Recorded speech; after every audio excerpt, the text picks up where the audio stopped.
ભગવાન વ્રજ છોડીને દ્વારિકામાં આવી ગયા ને પછી એ દ્વારિકામાં છે ને એ ભલે બધી જ વ્યવસ્થા હતી પણ કૃષ્ણને છે ને રાધાજીની ખૂબ યાદ આવતી હતી. હવે લગ્ન કોની સાથે થયા?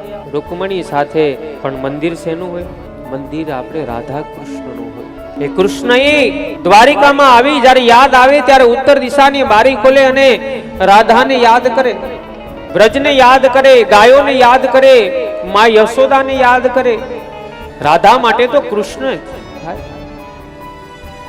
રાધા માટે કૃષ્ણ એ છે ને જેટલો પ્રેમ કૃષ્ણએ રાધાને કર્યો તો ને એટલો જ પ્રેમ રાધાએ કૃષ્ણને કર્યો તો. એ બેવ પ્રેમના તાતણે બંધાયા હતા સાહેબ. જો આધ્યાત્મિક પ્રેમની વાત કરું છું, આજના કોઈ પ્રેમની વાત નથી કરતો. જ્યારે ઉત્તર દિશાની બારી ખોલે ને એટલે કૃષ્ણના આંખમાંથી દળ દળ આંસુ જાય કે મારી રાધા શું કરતી હશે? ક્યાં ક્યાં પુકારું રાધા તને, તારી યાદ મને એટલી સતાવે છે ને મને સુવા નથી દેતી. જેટલે રાધાએ કૃષ્ણને પ્રેમ કર્યો ને એટલું જ કૃષ્ણ રાધાને પ્રેમ કરે છે.